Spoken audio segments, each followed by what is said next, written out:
Thanks for tuning in to the Beyond Normal podcast, where we highlight minority business owners and founders, and we use this platform to shed light on their entrepreneur journey.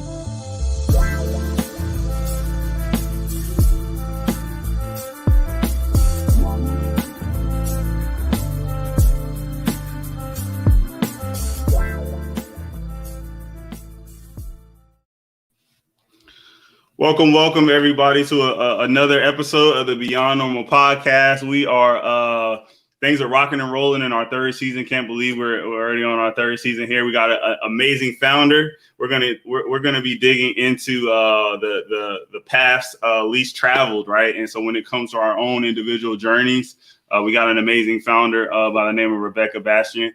She has an amazing product called OwnTrail. But before we dig into that, just want to give a quick shout out to our sponsors over at Velour. Velour has been an amazing partner for us for this third season, not only this season, but they were, again, our sponsor for the second season as well. But for those of you who are not familiar with Velour offers independently owned handcrafted brands to wholesale buyers around the world. So when you want to get your product that's in your local markets to individuals around the world, again, we have a global market right now. Velour is your partner. So when you're thinking about importing, exporting, thinking in that space, don't just import it, but Velour it. Shout out to Brooke and her team. They've been amazing partners for us again. But I want to dig into our guest of honor today. Again, Rebekah Bastian. She is the founder of OwnTrail. They're doing some amazing things around the folks owning their own path through life and having a platform specifically for females to come and have dialogue and community around their individual journeys. Very impactful platform. But before I dig any further, I want to make sure that I bring Rebekah to the stage now. How's it going, Rebekah? Hey, I'm good. Good to see you. Yes, definitely. Appreciate you being on our platform. Again, folks, we'll be putting some things at the bottom of the screen for folks, while they're listening to this to actually engage with that OwnTrail platform and the brand that Rebekah has there. But, Rebekah, before we dig into things, I wanted to, give you a second just to kind of give folks a brief intro into that OwnTrail platform. Yeah, thank you so much. I'm excited to talk with you about it. So like you said, OwnTrail is a platform that it's centered on women, and it's a way for women to visualize and navigate our life paths. We do that by sharing trails, which are a view into really the authentic experiences that we have across our personal and professional lives, both where we've been, where we are, where we're going, in a way that's really deeper than what you might see on like LinkedIn or a resume for the career side or like social media, where, we're looking beyond kind of the picture perfect end results and really embracing the journeys that we're on and connecting and helping each other through those journeys. Thanks for that brief intro there, Rebekah. We're going to dig more into the platform and your purpose around it, right? But I appreciate you setting the stage there. I want to take some time for you to just set the stage for folks, given your background, right, prior to starting OwnTrail, some of the experiences that you had in your career, just in life in general, that led you to this point where you're now a founder. Yeah, absolutely. Well, so I guess career-wise, I spent 15 years before starting OwnTrail at Zillow. I was one of the first employees there and grew through my career to vice president of product. And then last couple of years there, I pivoted and became vice president of community and culture, which was really creating ways to create equitable opportunities for employees internally, and then leveraging that to create social impact through our products and our business. So really, professionally, my skills and my passions are really at that intersection of product strategy and social impact, which I've very much carried with me over to OwnTrail. And then, weaving in the personal parts of my life, which, a big premise with OwnTrail being that you can't cleanly separate out personal and professional. But I'm a mom. I have two boys. I live in Seattle, my husband, and or dog. And I see myself really as kind of an artist and a creator in a lot of ways. I do aerial acrobatics. I do different forms of visual art. I'm a writer. It's actually a book that I wrote called Blaze Your Own Trail that led me to starting OwnTrail. And so I think creative outlets and making things out of nothing are a big part of what drives me as well. Thanks for that overview, Rebekah. Making things out of nothing, your creative side, that definitely speaks to, the founder journey, right? You're checking some of the boxes there just to show like why you have that knack for it. So I'm curious, it sounds like that community role at Zillow, gave you, it allowed you to kind of dip your toe in the water, right? In terms of some of the things that you're doing now. And I'm thinking about like entrepreneurship, right? Not just being an entrepreneur on your own, but definitely using using your corporate life to really enhance some of those skills and some of those interests for you.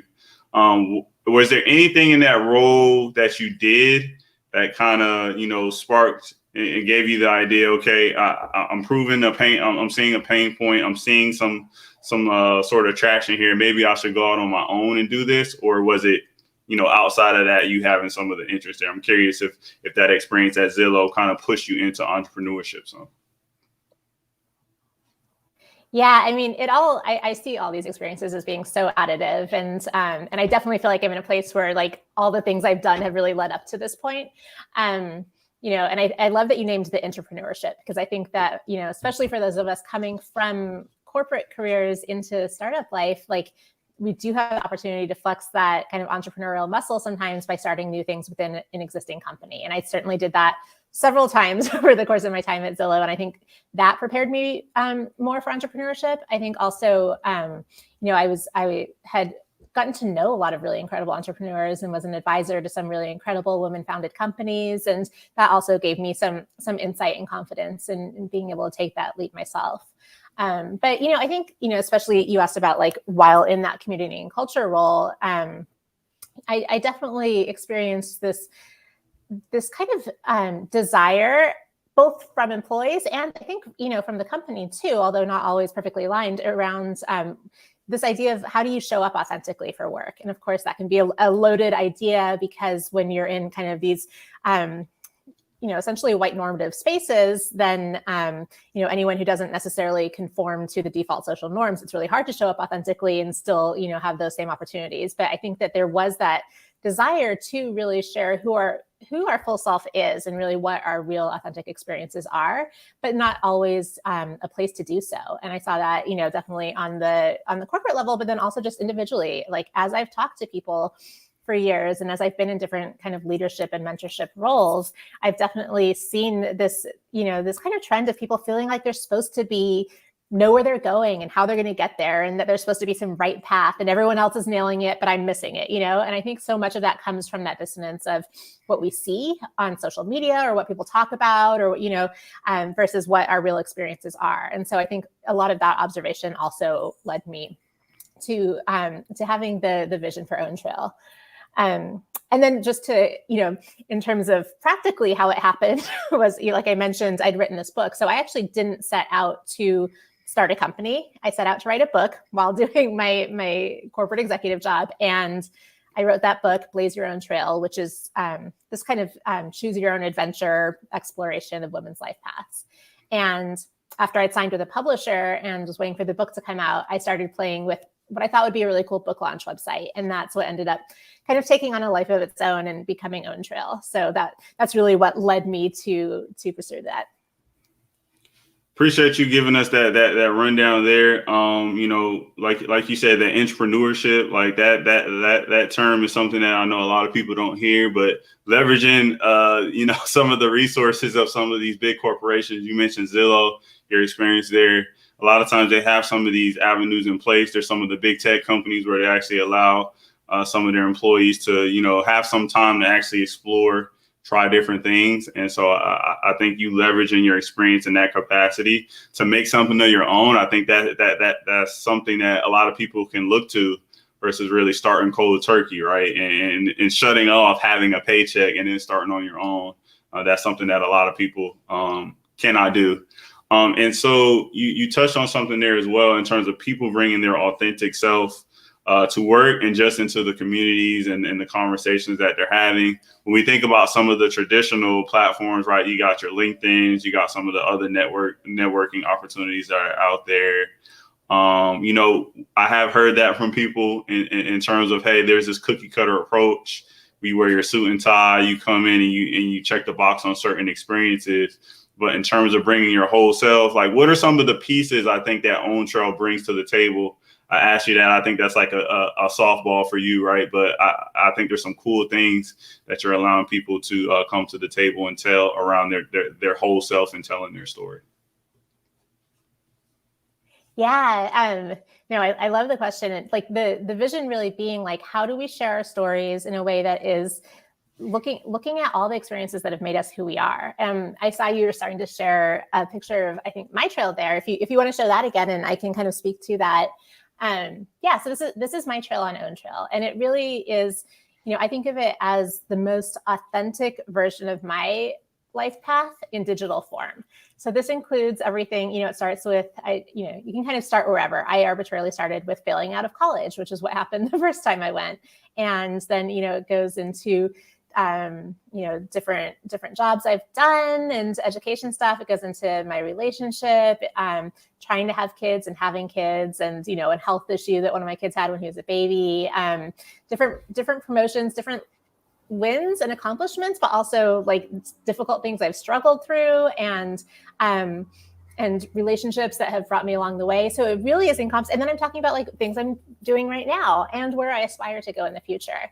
And so what we have is well over 1,000 trails on OwnTrail.com that women have shared. And it's this really intersectional array of women as well. So, we've been really thinking intersectionally from the beginning, because a lot of time, if you have a platform that's focused on women, it can end up not necessarily embracing all the different identities that women hold. And that's been really important to us. And so we have women that have just been sharing, trails that are authentic like this. And it's really incredible, because what happens is, as you see people sharing their real story, not the polished, picture perfect version of it, but like really what they've been through, that inspires you to share yours too. And so we've seen actually the level of authenticity and the level of, essentially trust in terms of what people are sharing go up over time, as it has that kind of, that flywheel effect of, vulnerability leading to more vulnerability. And it's really beautiful. And so women are connecting with each other around these shared experiences, and seeing people who, might be in a place that I'm in right now. It's something I'm navigating. Or maybe there's someone, just the power of seeing someone that looks like you in the place that you aspire to, and all the different paths that they might have taken to get there is so powerful in terms of what it can do for both solidarity and confidence, and just our ability to move forward, lifting each other up. Yeah, I when I first logged into this site, Rebekah, I was really blown away by just the way you really laid it out, even with the down to the squiggly lines, right? There's this idea like a career, just some of the experience we have in life, or is this straight linear approach, and you taking that and just showing like, hey, I'm taking my own path, right? This journey that I'm making my own. I'm taking lefts, I'm taking rights, I'm taking U-turns, like I'm figuring things out. I thought that was really cool about the platform, and then just the scope of the different activities and just the accomplishments that are out there. I thought that was really something that really stood out to me, and I could tell, like you said, it seems like there's some traction around that in terms of user engagement as well. But that was really cool and really slick. So I must definitely commend you on putting that into practice. And Thank you so much. Yeah, I mean, we have. Oh, go ahead. Got it, Rebekah. Sorry to cut you off. I want to make sure that I want to keep this up here for a little bit for folks to digest. Again, if you want to tap in, do something, while you're listening to this conversation, OwnTrail.com, you can tap right in and really see the site, see the platform in action. But one of the things, I guess, bottom left corner, right, is around some of the brands that you connect with, some of the organizations. Tell me why that was a specific request, or for folks to really be able to connect and show the brands that they really relate to. Yeah, so it's really the fact that there are so many different really incredible organizations out there that are supporting women through different facets of our lives, different stages, different identities, and different industries. And so, what we love about that is it's a very yes and kind of a space. And so like when we look at, kind of the competitive landscape out there, we don't actually see it as competitive. We see it as like, how do we all work together? And what we're able to offer with OwnTrail is that we are inherently a tech and a data-driven company that is building really strong community around the essentially the data of women sharing their life journeys, which I will mention we take incredibly seriously from a privacy and a giving women agency over how it's handled perspective. But what we're able to do is create this space for different organizations supporting women to have their members share their trails. And then for these partner organizations, you can filter down and see all the trails of their members. And so it's a great way for their members to connect with each other over shared experiences and better understand, what their lives really look like. And then it's a great way for all of us to be growing because we can amplify each other's work and reach new people that way. I like that. I like that a lot. And, even, some of the brains that you had up there, we've had some conversations, obviously iPhone Women. We had Olivia up here, our sponsors, they've spoken greatly of that organization. But just to see the different organizations, and like you said, it keeps the conversation going. People can connect and that dialogue, and people learn the different avenues that are out there because, there's always, that 6 degrees of separation. There's always that one or two connections that can be made to broaden your horizon and really, allow you to have enriching conversations. So I thought that was really, I'm not sure if it was something particular that you focused on, Rebekah, but the fact that you had it in there, it really, that was something that, again, that really spoke out to me. The site is clean for folks who want to tap into it, OwnTrail.com. You can tap in, start engaging right now. I went through the process myself. I know I'm not the audience, but just to see how the experience was, very slick process. I probably was set up in 5 minutes or less, and I was, engaging, right? Seeing the people's comments and looking at, I started with your journey, Rebekah, and it just showed me so much around what you've been through.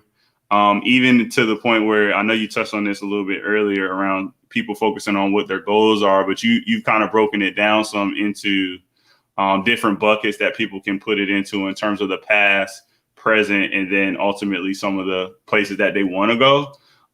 Why was it important? This just popped up in my head, but why was it important for you to break things down that way and really have that opportunity bucket for folks? So people can, showcase some of that, what my North Star is in terms of where I want to go. Yeah, well, so the way that we've been building OwnTrail from the very beginning, before we even launched, is we see it as a very community-driven platform. So we don't see ourselves as building for our community so much as building with them. And what that means is that we take a lot of feedback and ideas from the members of our community. We forge really, we try to make as many connections as we can so that we have that two-way conversation going. So that is all to say that when we first launched OwnTrail, which was February 2020, we launched with only past milestones. So it was only the ability to share where you've been. And what we learned from the women we talked to is that they wanted to share their aspirations as well, that was kind of part of the story as they're kind of putting it out there. And especially because this is such, sharing your trail is such a strong way of visualizing. And I think, when you think about goals and aspirations, visualization is a great tool for working towards them and really putting out into the world. So we added aspirational milestones a few months after we launched. And I would say definitely the majority of trails have them now. And then we actually just added present tense milestones a few months ago. And I'll give you and your listeners a little preview into what the thinking is that kind of a flagship feature that really takes the OwnTrail experience from inspiration into action of women being able to give and get help on the different milestones that they're currently experiencing and working towards. And so those asks for help and those abilities to help each other are tied to milestones on our trail. And so the present tense milestones are really saying like, this is a thing I'm going through right now. It hasn't already happened, and it's not necessarily something I'm aspiring to. And sometimes it's not even, sometimes it's something difficult, or sometimes it's something great. But being able to put that there in the present tense in order to be getting help on the things that we're navigating at the moment is really the vision for that.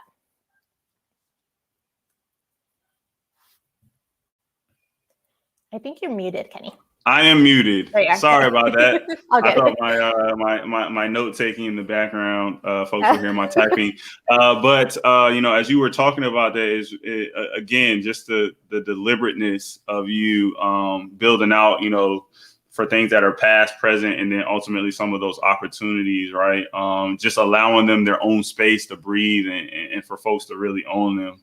Again, I haven't really, it's almost like you're reimagining like what the resume is, right? We think of the resume, hey, keep it 1 or 2 pages, Arial font. Like it doesn't really speak to, hey, how do I creatively, right, lay out, my journey? And I think a platform like yours definitely brings the resume into the 21st century, where people have been saying that we need a modern version of that. And so as you were laying that out, I was visualizing, right, the manifestation of modern day resumes and where they're headed moving forward. Yeah, I think I really hope that does happen. And when you think about kind of the current trend of like the Great Resignation, where people are really like leaving careers that don't serve them, or that and really sticking to their values. And I think one of those values is like, I want to work for a place that embraces everything that I am, and where I don't have to compartmentalize or try to fit into these boxes, right? And I think the more that people, the more that employees are saying, this is how I want to be seen, like that should start from the very beginning when you start interviewing, right? And then like having jobs where you enter that new job with really being understood and embraced for who you are and your full experiences seems like such a powerful kind of component of, what we talk about is like the future of work. And so I would love to see that. Yes. And speaking of that Great Resignation, it is happening as we speak, right? With people really saying, you know what, maybe I'll take a gamble on myself. I believe in my skills. I'll go back to corporate America, maybe, or I may start my own, right? And you're in that space where you're starting your own business. So I got to ask you, right? This is something, we ask a lot of founders on our platform in terms of how that experience has been. But I want you to give me one thing that, has been the not the hardest, but maybe one of the experiences that you learned from the most, that one experience that you could take, right? If you could hop in a time machine, go back in time and tell yourself, hey, you better watch out for this, right? That one experience in that regard. And then I'm going to add on the back end of it. What's been the easiest thing? What's been the easiest transition as you've switched to being a full-time founder? Okay, well, let's see. I'm going to go easiest first, which is that I think I'm made for this startup lifestyle. I love it, and I love being able to just speak my mind as the CEO of a company. It's like we can stand for our values and speak up about the things that are important to us. And there's not rules or restrictions around what we can say or trying to play it right. It's like we are a completely values-driven company, and we can put that out there and build and grow in the way that we want to. I love that. And I love the team that we have. My co-founder, Katie, and our whole team is just so phenomenal that it's just really fun being able to collaborate together in that way. Fundraising sucks, in terms of the hard part, but it's not the kind of thing that I would say, like, I want to do this over. And in fact, I'm really glad that it's been as hard as it's been for me. And well, I mean, it'd be nice if it was easier, but the reason that it's been particularly hard is that, like, I have not been willing to compromise on values. And that includes, like, we're not going to build this in a growth at all costs way. So we need investors that support us in that. We're not going to compromise on having an incredibly diverse cap table, because the community that we're building for is incredibly diverse, and we need that to be reflected. And we want to be putting money back into the pockets of different people than are, currently benefiting from all the cycles of wealth out there. So, there's been some non-negotiables that definitely make it more work, but where we're at so far is we've been able to to raise over $1 million now from, completely value aligned and very diverse set of investors. And so it's been hard, but I wouldn't do it differently. But just naming it, like, I think, you can come to the table to build a startup with a lot of skills that you need and form an incredible team to get the job done. But when you're relying on, financial institutions that kind of are part of the system that you're working to rebuild, it just adds a level of complexity there. Thanks for that honesty there, Rebekah. We've heard a lot of people talk about raising capital, and like you said, fundraising, like that is a full-time job in itself. And you touched on something there, like, making sure that you're not sacrificing on your values on what the core that you want your business to be. And so as you're having these kinds of conversations, like, what are some of how do you feel out somebody who's coming to you maybe with a blank check, maybe with, $100,000, $1 million? Like, how do you go about filling out to see how they align with your brand, with your core values for OwnTrail? It's nice because, in terms of values, like, that's pretty self-selecting or self-filtering, which is that when I share our vision for OwnTrail and how we're building it and why, and, and all of that, like, people that get it kind of move past the initial conversations and we keep going deeper, right? And the people who don't understand the why, or who are like, well, why don't you just, you're getting all this incredible data, you could sell advertising against it or stuff like that. It's like, no, we're not going to do that. And, I think it assesses itself out pretty early on if your values aligned or not, just based on like the questions that get asked and the answers you provide. And I think whenever you're fundraising, it's really like, us kind of essentially interviewing for seats on our cap table, and them, interviewing for where they want to put their money. And it needs to be kind of a mutually value aligned decision. And so it's kind of worked out that way, I think. Not bad. And so we actually had Brooke chime in. OwnTrail seems very interesting. Agree with you there, Brooke. How do you make money from it? And you just kind of you kind of just started to elaborate on that, Rebekah, where people are coming to you around, hey, why don't you sell ads? Why didn't you do some of the traditional ways that you can make money? So in your current blueprint and your current roadmap, like, what does that path to making money look like? Yeah, no, it's a great question. My co-founder and I we had this conversation from the beginning. Like, we will never sell people to advertisers, because that turns the community members into the commodity. And that's exactly what leads to, all those toxic dynamics that exist on social media now. So the way we make money is we have this program called Trail Guides.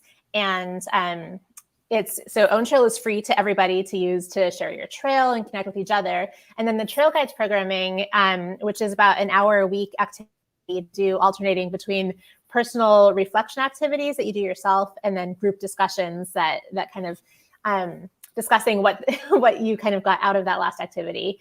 It's $10 a month, and women sign up for that. And then it's just a deeper way to be really reflecting on your trail and connecting with each other.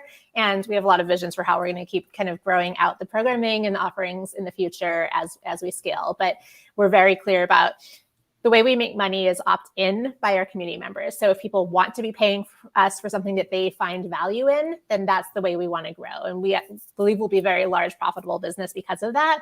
But women have all the agency, both over how you're sharing, what you're sharing on OwnTrail, but also what you're paying for and what you're finding value in. And so that's, one way that we've been able to create a business model that's really in line with the values that we hold.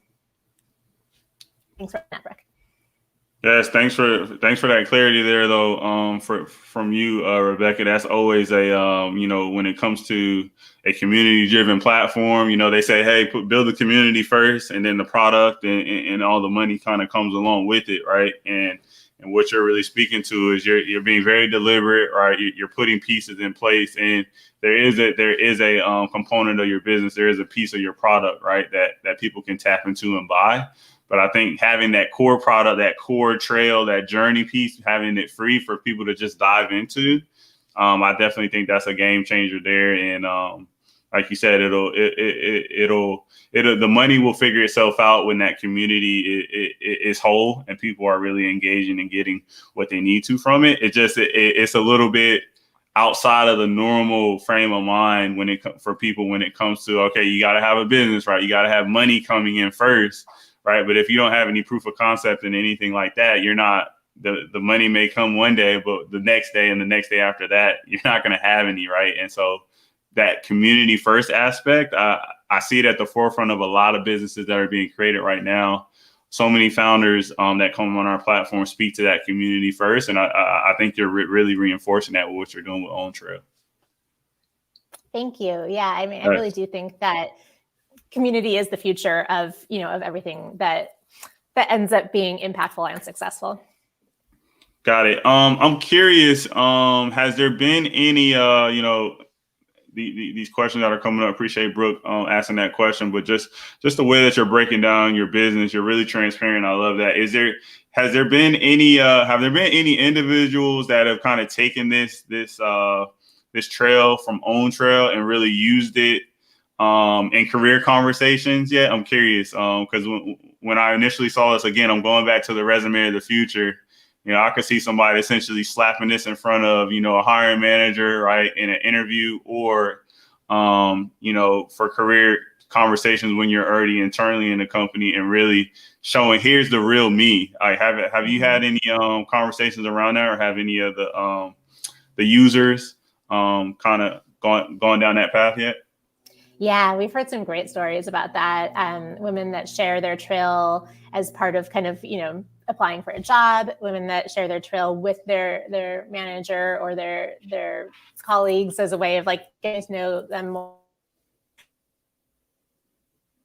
Talk is kind of like the intro, or putting it in their email signature as the about me kind of thing, like learn more about me. So I love seeing them. And then we see a lot of people sharing on different social platforms too, because it's, it really is this way of saying, in a nutshell, this is who I really am. And it's so nice to be able to put that out there. Like whenever I meet new people, I always send them my trail first. Obviously, I'm the CEO, so that's not overly surprising for me. But I love how it just cuts through the initial kind of get to know you conversation. And then when we talk, it's like, okay, so tell me more about this particular milestone. I really want to dig into this. And so, instead of telling the same story over and over again about this is my journey or whatever, it's like, this is it. And we can really get to know each other quickly in a really deep and authentic way. So I love seeing that. Another story we've heard many times, and this actually has come more from the Trail Guides program that I mentioned, the paid programming, where women are really going deep with each other on their life paths. But we've seen several women change their aspirations based on the reflection and the discussions they've had around their paths. And so we've seen women like switch jobs, like do big pivots, or like, make big kind of life changes based on sometimes just having that space to reflect when you've been on autopilot for so long, like you kind of assume this is where you're going. You've been working on it for so long that you still think, yeah, this is what I'm working towards. And then when you take a step back and you really give yourself that space to go deep and reflect on who you are and really where you want to be going with your journey, it can change direction significantly. And it's really cool to see the power of that happening within the programming that we're providing. I love it. You just touched on something there around, like this, like somebody essentially looking at your trail and then something sparking from it, right? And so as I was looking through your trail previously, I did take a note. I saw you got a pandemic puppy. Yeah, Charlie. Right. And so what kind of dog did you get? He's a golden doodle. He might book in here behind me at any moment. Actually, we'll see. Got it. He's great. Yeah, that's been pretty fun. I got a pandemic puppy, and I don't think I added this as a milestone, but I also got a pandemic camper van because I stopped commuting into my corporate job at the same time as the pandemic started. So I sold my practical commuter car, and I got a Eurovan, like the old kind that has the pop top, and we're actually about to head out later this afternoon on I think our last camping trip of the summer. But those two decisions have been pretty fun. Yes, I would have never known that from a resume for those folks that are listening in. That probably would have never came up during the interview or any dialogue that we would have, right? If we're having dialogue for stuff. And so, having those little pieces there, around, your journey, it just allows me to dig. I asked on the pets. I'm digging so much. I'm seeing more and more people that are getting pets as extensions of their family, and people right now are spending so much money on their animals. So I'm always interested to see when people say that they've got a 4-legged addition to their family. So that's awesome. Yeah. Do you have any pets? No, I do Okay. not. I can. I do know from the people that have told me they've gotten pets through the pandemic. Getting used to it's almost like having a kid, right? It is In a lot of terms of work. picking Yeah. up, and so no, not. I don't have a pet. It's to be intentional about that. My kids had already broken me down enough that, what's one more living creature depending on me, but. Good point. Good point. Yeah. So, we've definitely just touched on a lot. I want to switch a little bit around. Some of the conversations that have happened during the pandemic have been around inequality. Even in the space of just females in general, we're seeing when it comes to female-backed businesses, they're not getting the right amount of funding, right? When we look at what percent of the population is female versus, okay, what percentage of, investments and things like that are falling into female-funded businesses. So along with that, all the stuff that's in the news right now, right? But I'm curious for you, what has been, is there anything that's like a kind of a silver lining that's come from the conversation that you're seeing on your platform and just across your network in terms of female equality and I specifically think about investments in the business space, making sure that there's equity there. But if there's anything else that you feel like we've gained some ground on and the dialogue has been good towards, I would definitely like your perspective on that. Yeah, no, I mean, it's a tough landscape. I don't think I realized just, you kind of see the numbers, but as I've, had my own experiences with fundraising, but also just gotten to know a lot of founders and, a lot of women founders, a lot of founders of color, a lot of women of color. It's like, there's some real biases out there that are just absurd. Like, I just know so many talented founders that have such a hard time just kind of breaking into the venture ecosystem. And it sucks. I also know, there's some good investors out there. I think there's some people that are really trying to change that. But so the silver linings are, I think, so on OwnTrail, we have a really high, I think like close to 40% of trails are women who either have started a business or aspire to start a business. So I love seeing that entrepreneurial energy alive in this community of women. That's really positive, and women supporting each other through that. A couple of our investors actually came from the OwnTrail community, which is also a lovely thing about community-driven. These are people who wrote their first angel checks because they aspired to be angel investors, and they saw the opportunity to do so with this platform that they're already using. So those are definitely heartwarming stories, and we hope to make them very successful because of those investments. And I think just, women supporting women, founders supporting founders. I also have this community that I started called Authentic that is men and women that are building, and everything in between, that are building companies that are really values driven and people centered, and kind of like we've been talking about, like how we're building OwnTrail. I started talking about this idea of Authentic as kind of a different box to check because I felt like, as we were applying for funding and talking with all these different investors, there's these boxes of like, what type of company are you? And I just didn't really feel like we fit into any of them cleanly.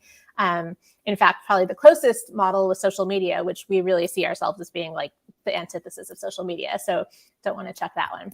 Anyway, I wrote a Forbes article about it because I write in Forbes, and started talking about this idea of Authentic, and all these founders have raised their hands saying they identify with it. And we have a Slack channel of, I think, 125 founders now. And it's people that are like really, really supporting each other through experiences and just moral support and connections. And so, things like that, where that's the silver lining is, yes, there's a lot of us that, based on our identities of the type of companies we're building, or both are, have a harder time breaking into some of the existing systems.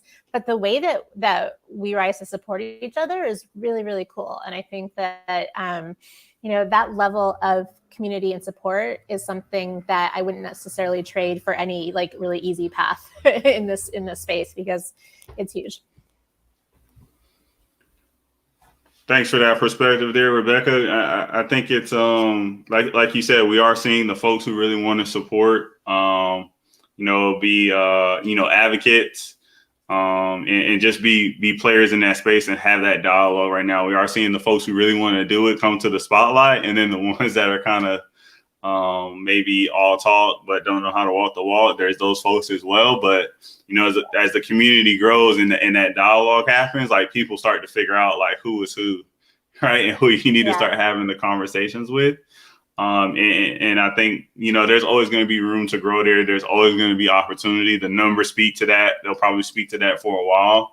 But it's really how folks are, how individuals are making the most of the situation. And I think you mapping out what you're doing with OwnTrail, the way that you are, you're helping the conversation along with that authentic, right? Because building your way and really coming into this new space that we're all in, where I feel like everybody's using tech right now. Like everybody's going to have that component to their business, but really being able to come into it in your own is going to be big for a lot of people. I think that's going to be what draws people into making, the cool side of being, owning your own business, owning creating your own team, being a part of a startup. We got some room to go to make it cool for folks, right? Because right now the numbers, and when you dig into it too much, I try not to throw out too many numbers and to because the reality of it is, we got a lot of room to grow, but at the same time, stories like yours and then platforms like yours really make sure that people's stories are put in the right light for people to see and really say, oh, I can relate to that, right? I've had a similar experience, right? Let me go ahead and connect with that person. Like there's so many founders, just so folks know, like I am actually leveraging your platform. There's so many founders up there with incredible stories that I want to make sure that we get on future episodes. And so you're really feeding like the ecosystem and just us having this conversation and agreeing to connect, that shows how things are going to grow. It's organic too, which I love. Yeah, we've been growing 100% organically so far. My co-founder Katie is brilliant at really authentic organic growth. So it's been all word of mouth, and it's been all just the people letting each other know about OwnTrail and sharing their paths in different ways. So awesome. Yeah. And so next up we have a sponsored question, again brought to you by our partners at Velour. Again, don't just import it, but Velour. For those folks who are looking to take their products worldwide, Velour is your partner there. But we have a sponsored question for this season. We ask every founder, our partners helped us come up with this in terms of world domination, right? We all want our businesses to be doing the best, right? Put your pinky out like that, even world domination, whatever, however you want to phrase it. But for you and OwnTrail, what does world domination look like for you over the next year? Or even if you had that North Star over the long term, 5-10 years out, what does it look like for you and your team, Rebekah? Yeah, I mean, it's major systemic change is what it looks like, because there's this ripple effect that happens both as women are able to authentically share their stories and lift ourselves and each other up.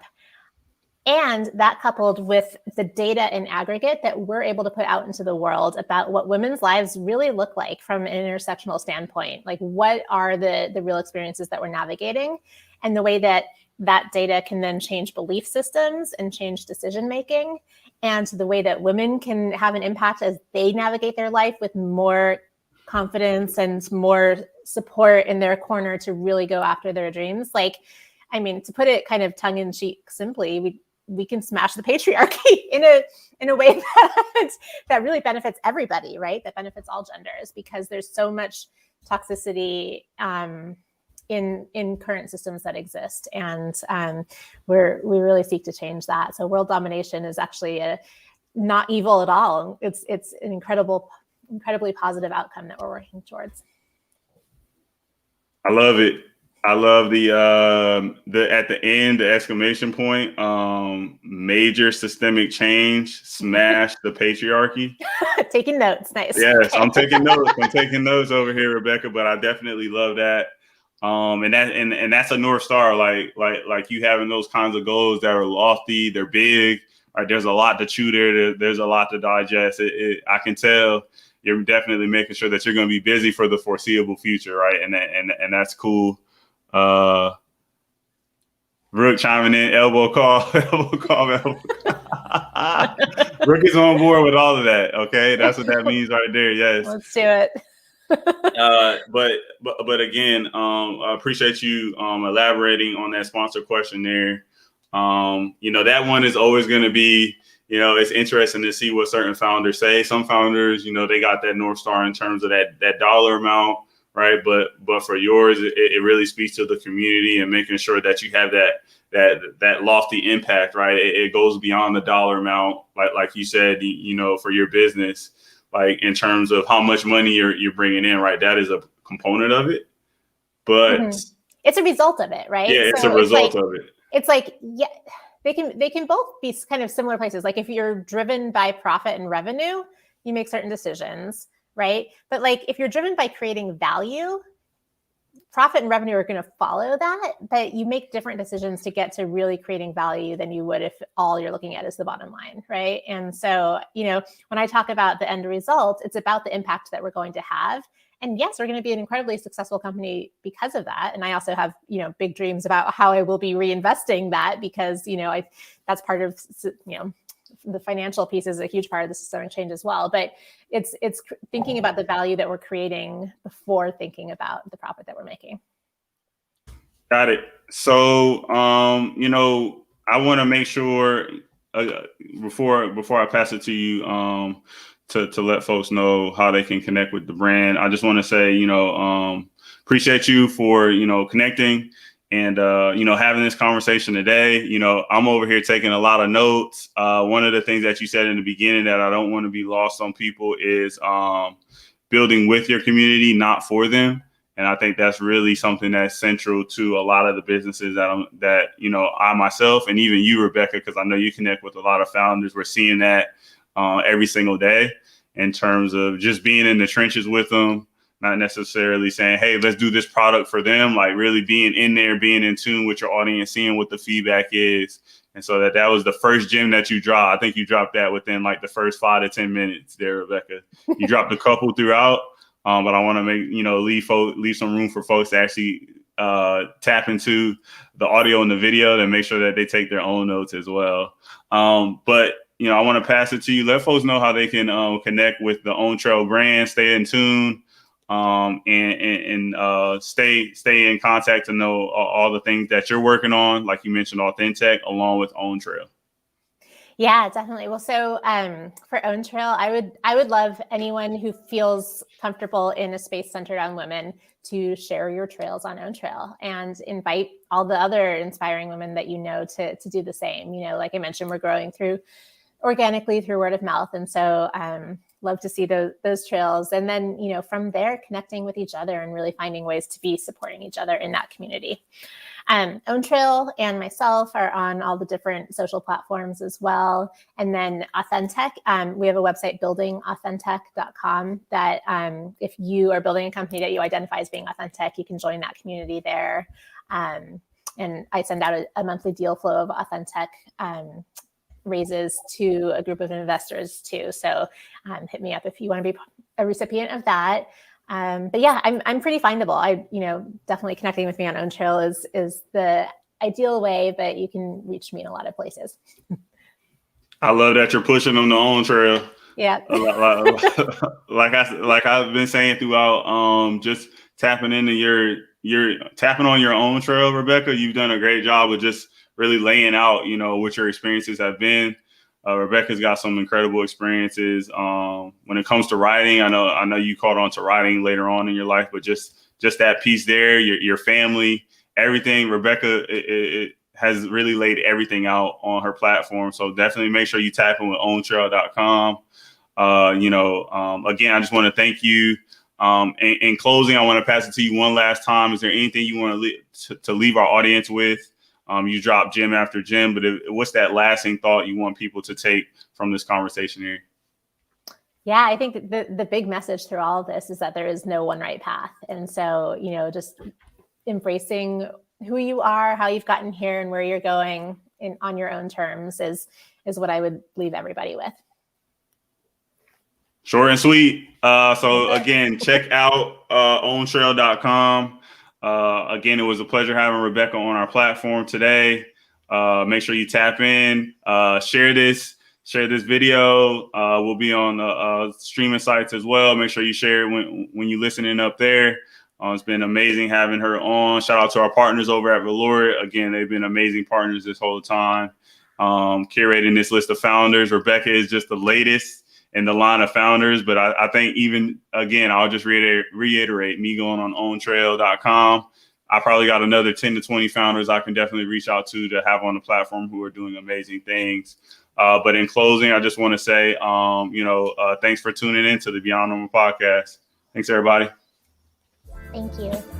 Thanks for tuning in to the Beyond Normal podcast. We can be streamed across all major streaming platforms in addition to YouTube. Come back again.